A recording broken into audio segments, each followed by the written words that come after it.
The Wrecker by Robert Louis Stevenson. Chapter 22, Part 1. The Remittance Man. Singleton Carthew, the father of Norris, was heavily built and feebly vitalized, sensitive as a musician, dull as a sheep, and conscientious as a dog. He took his position with seriousness, even with pomp. The long rooms, the silent servants, seemed in his eyes like the observances of some religion of which he was the mortal god. He had the stupid man's intolerance of stupidity in others, the vain man's exquisite alarm lest it should be detected in himself. And on both sides Norris irritated and offended him. He thought his son a fool, and he suspected that his son returned the compliment with interest. The history of their relation was simple. They met seldom, they quarrelled often. To his mother, a fiery, pungent, practical woman, already disappointed in her husband and her elder son, Norris was only a fresh disappointment. Yet the lad's faults were no great matter. He was diffident, placable, passive, unambitious, unenterprising. Life did not much attract him. He watched it like a curious and dull exhibition, not much amused, and not tempted in the least to take a part. He beheld his father ponderously grinding sand, his mother fierily breaking butterflies, his brother laboring at the pleasures of the hawbuck with the ardor of a soldier in a doubtful battle, and the vital skeptic looked on wondering. They were careful and troubled about many things. For him there seemed not even one thing needful. He was born disenchanted. The world's promises awoke no echo in his bosom. The world's activities and the world's distinctions seemed to him wholly without a base in fact. He liked the open air. He liked comradeship. It mattered not with whom. His comrades were only a remedy for solitude. And he had a taste for painted art. An array of fine pictures looked upon his childhood, and from these roods of jewelled canvas he received an indelible impression. The gallery at Stallbridge betokened generations of picture lovers. Norris was perhaps the first of his race to hold the pencil. The taste was genuine. It grew and strengthened with his growth, and yet he suffered it to be suppressed with scarce a struggle. Time came for him to go to Oxford, and he resisted faintly. He was stupid, he said. It was no good to put him through the mill. He wished to be a painter. The words fell on his father like a thunderbolt, and Norris made haste to give way. "It didn't really matter, don't you know?" said he, and it seemed an awful shame to vex the old boy. To Oxford he went obediently, hopelessly, and at Oxford became the hero of a certain circle. He was active and adroit when he was in the humour. He excelled in many sports, and his singular melancholy detachment gave him a place apart. He set a fashion in his clique. Envious undergraduates sought to parody his unaffected lack of zeal and fear. It was a kind of new Byronism, more composed and dignified. Nothing really mattered. Among other things, this formula embraced the dons, and though he always meant to be civil, the effect on the college authorities was one of startling rudeness. His indifference cut like insolence, and in some outbreak of his constitutional levity, the complement of his melancholy, he was sent down in the middle of the second year. The event was new in the annals of the Carthews, and Singleton was prepared to make the most of it. It had been long his practice to prophesy for his second son a career of ruin and disgrace. There is an advantage in this artless parental habit. Doubtless the father is interested in his son, but doubtless also the prophet grows to be interested in his prophecies. If the one goes wrong, the others come true. Old Carthew drew from this source esoteric consolations. He dwelt at length on his own foresight. He produced variations hitherto unheard from the old theme, "I told you so," coupled his son's name with the gallows and the hulks, and spoke of his small handful of college debts as though he must raise money on a mortgage to discharge them. "I don't think that is fair, sir," said Norris. "I lived at college exactly as you told me. I am sorry I was sent down, and you have a perfect right to blame me for that, but you have no right to pitch into me about these debts." The effect upon a stupid man not unjustly incensed need scarcely be described. For a while Singleton raved. "I'll tell you what, father," said Norris at last, "I don't think this is going to do. I think you had better let me take to painting. It's the only thing I take a spark of interest in. I shall never be steady as long as I'm at anything else." "When you stand here, sir, to the neck in disgrace," said the father, "I should have hoped you would have had more good taste than to repeat this levity." The hint was taken. The levity was never more obtruded on the father's notice, and Norris was inexorably launched upon a backward voyage. He went abroad to study foreign languages, which he learned at a very expensive rate, and a fresh crop of debts soon fell to be paid, with similar lamentations, which were in this case perfectly justified, and to which Norris paid no regard. He had been unfairly treated over the Oxford affair, and, with a spice of malice very surprising in one so placable, and an obstinacy remarkable in one so weak, refused from that day forward to exercise the least captaincy on his expenses. He wasted what he would. He allowed his servants to despoil him at their pleasure. He sowed insolvency, and when the crop was ripe, notified his father with exasperating calm. His own capital was put in his hands. He was planted in the diplomatic service, and told he must depend upon himself. He did so till he was 25, by which time he had spent his money, laid in a handsome choice of debts, and acquired, like so many other melancholic and uninterested persons, a habit of gambling. An Austrian colonel, the same who afterwards hanged himself at Monte Carlo, gave him a lesson which lasted 22 hours, and left him wrecked and helpless. Old Singleton once more repurchased the honour of his name, this time at a fancy figure, and Norris was set off afloat again on stern conditions. An allowance of £300 in the year was to be paid to him quarterly by a lawyer in Sydney, New South Wales. He was not to write. Should he fail on any quarter day to be in Sydney, he was to be held for dead, and the allowance tacitly withdrawn. Should he return to Europe, an advertisement publicly disowning him was to appear in every paper of repute. It was one of his most annoying features as a son, that he was always polite, always just, and, in whatever whirlwind of domestic anger, always calm.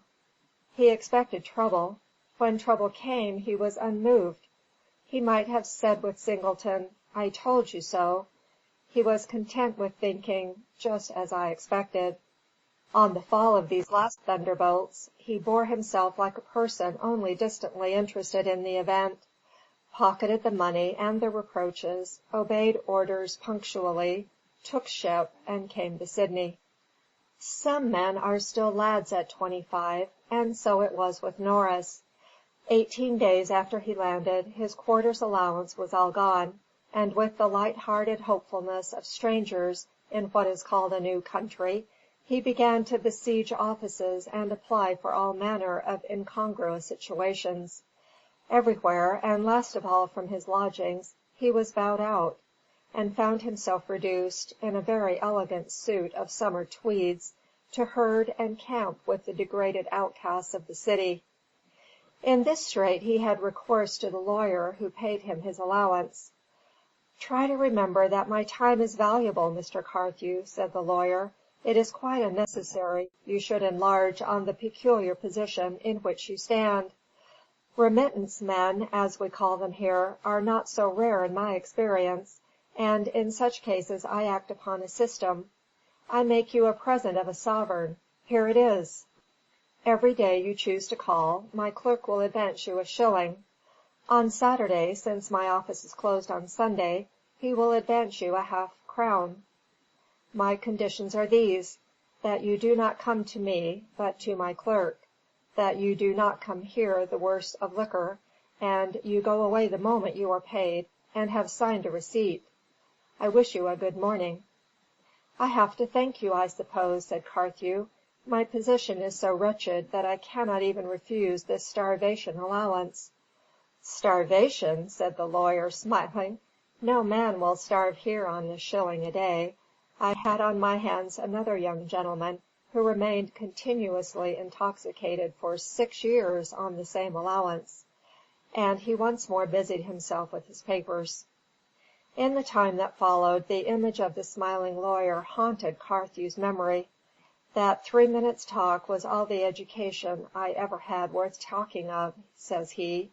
"It was all life in a nutshell. Confound it! I thought, have I got to the point of envying that ancient fossil?" Every morning for the next 2 or 3 weeks the stroke of 10 found Norris, unkempt and haggard, at the lawyer's door. The long day, the longer night he spent in the Domain, now on a bench, now on the grass under a Norfolk Island pine, the companion of perhaps the lowest class on earth, the larrikins of Sydney. Morning after morning the dawn behind the lighthouse recalled him from slumber, and he would stand and gaze upon the changing east, the fading lenses, the smokeless city, and the many-armed and many-masted harbour growing slowly clear under his eyes. His bedfellows, so to call them, were less active. They lay sprawled upon the grass and benches, the dingy men, the frowsy women, prolonging their late repose, and Carthew wandered among the sleeping bodies alone, and cursed the incurable stupidity of his behaviour.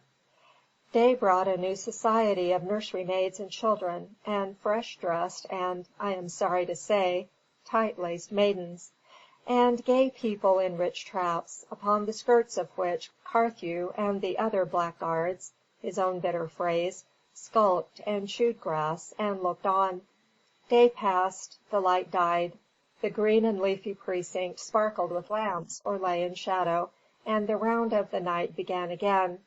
The loitering women, the lurking men, the sudden outburst of screams, the sound of flying feet. "You mayn't believe it," says Carthew, "but I got to that pitch when I didn't care a hang. I have been wakened out of my sleep to hear a woman screaming, and I have only turned upon my other side.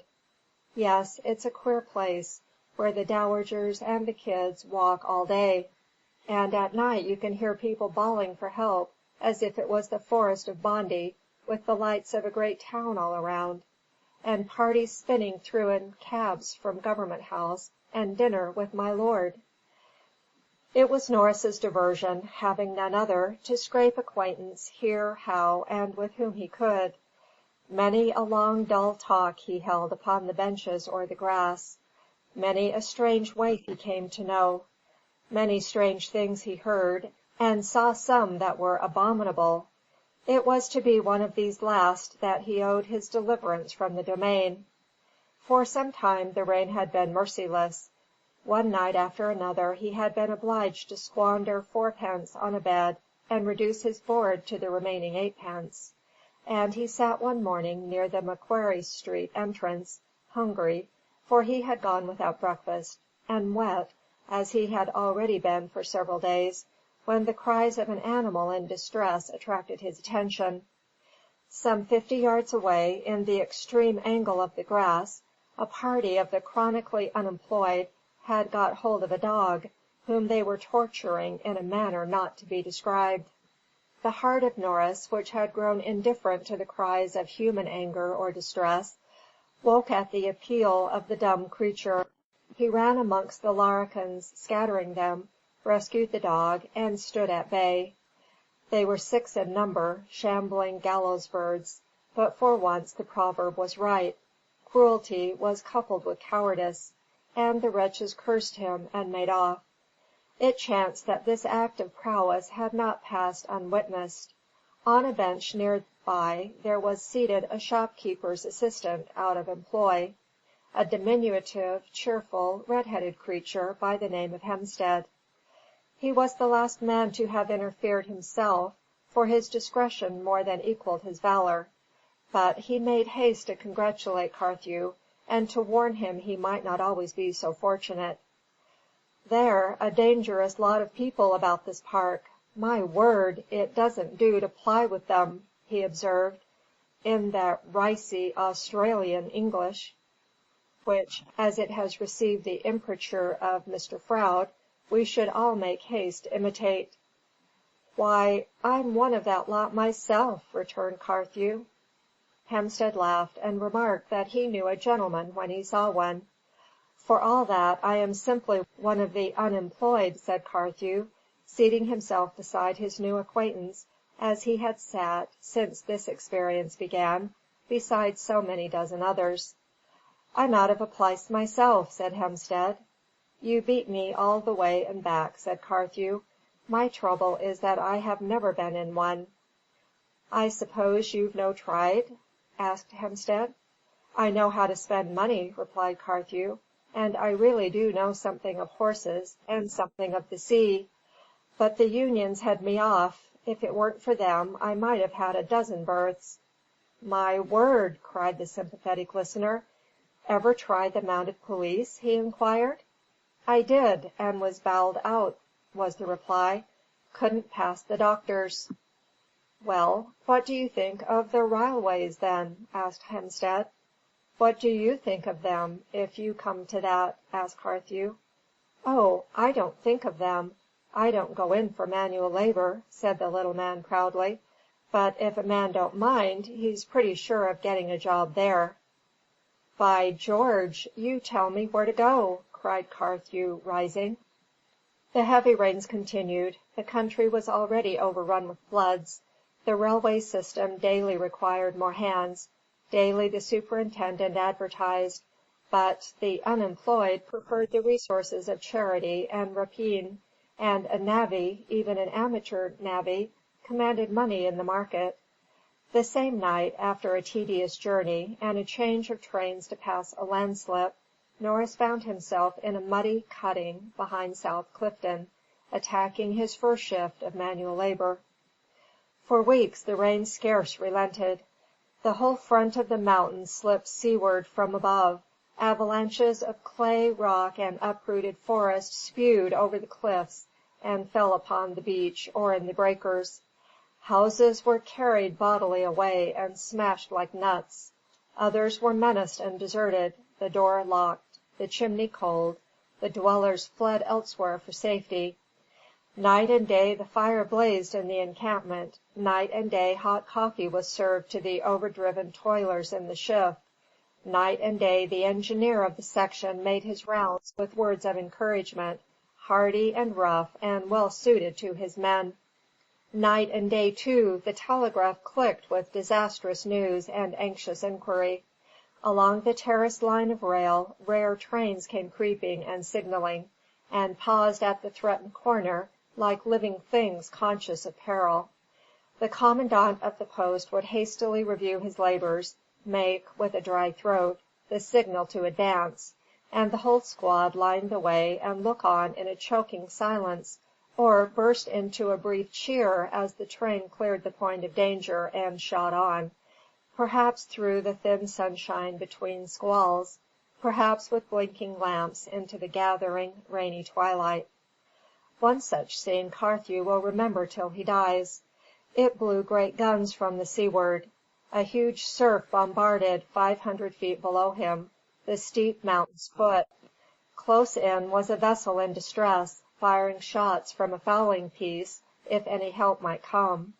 So he saw and heard her the moment before the train appeared and paused, throwing up a Babylonian tower of smoke into the rain, and oppressing men's hearts with the scream of her whistle.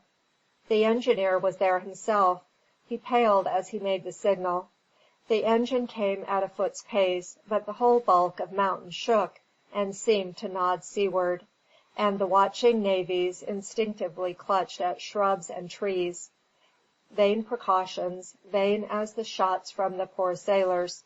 Once again fear was disappointed. The train passed unscathed, and Norris, drawing a long breath, remembered the labouring ship, and glanced below. She was gone.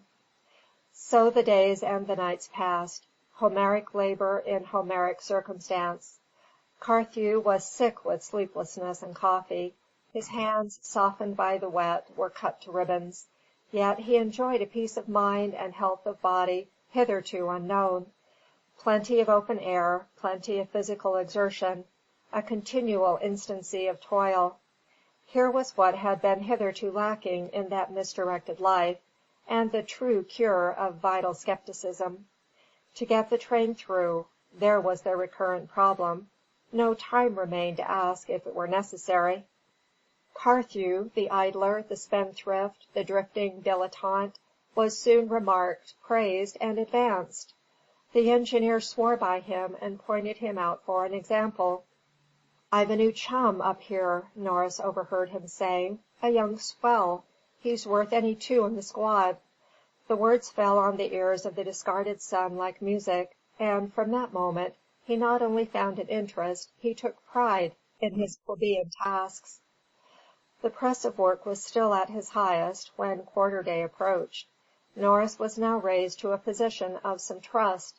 At his discretion trains were stopped or forwarded at the dangerous cornice near North Clifton, and he found in this responsibility both terror and delight.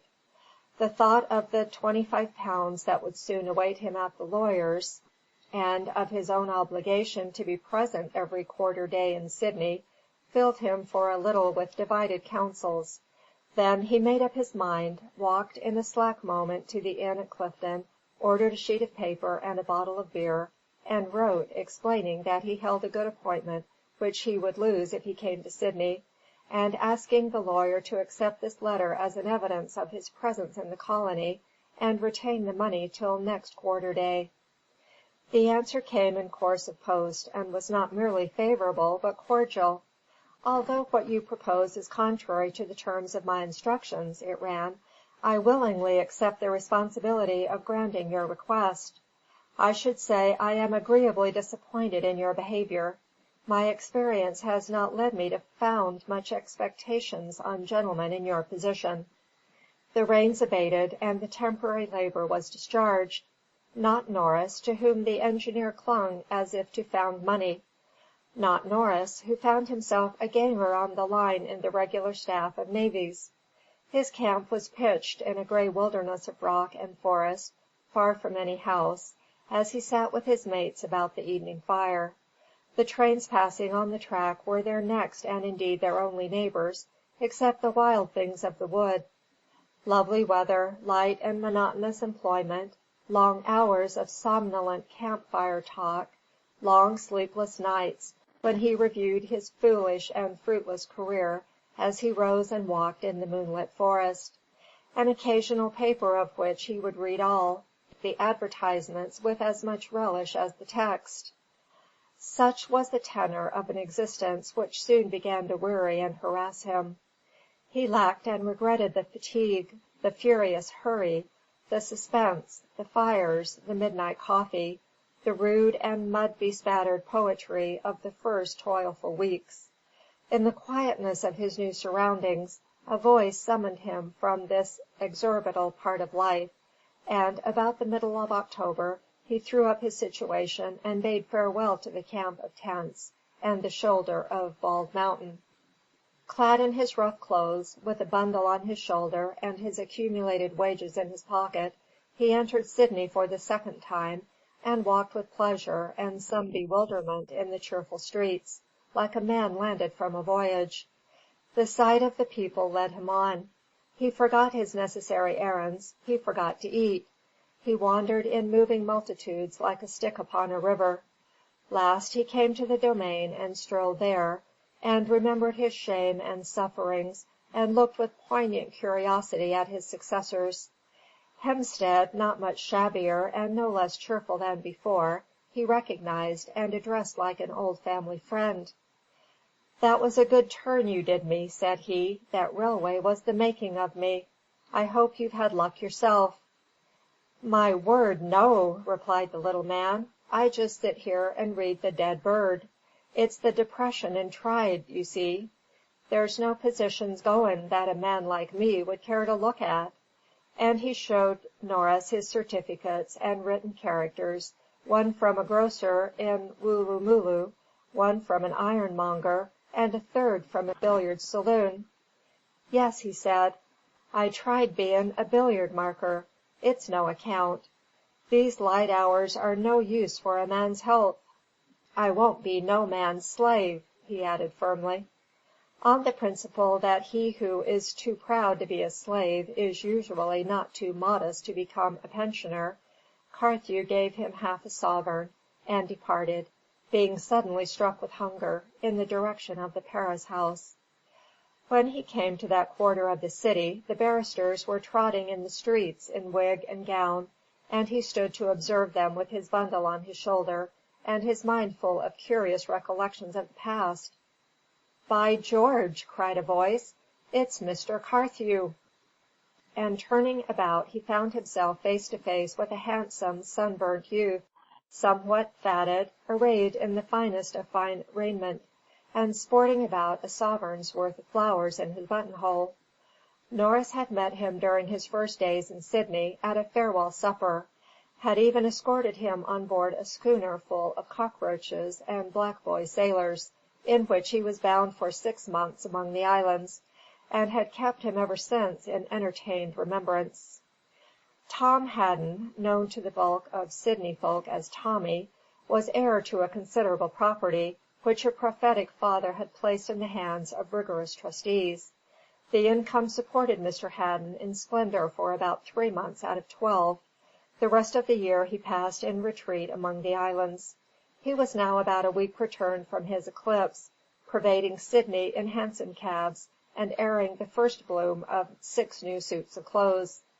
And yet the unaffected creature hailed Carthew in his working jeans, with the damning bundle on his shoulder, as he might have claimed acquaintance with a duke. "Come and have a drink," was his cheerful cry. "I'm just going to have lunch at the Paris House," returned Carthew. "It's a long time since I've had a decent meal." "Splendid scheme," said Hadden. "I've only had breakfast half an hour ago, but we'll have a private room, and I'll manage to pick something. It'll brace me up. I was on an awful tear last night, and I've met no end of fellows this morning." To meet a fellow, and to stand and share a drink, were with Tom synonymous terms. Chapter 22. Recording by Dion Johns, Salt Lake City, Utah.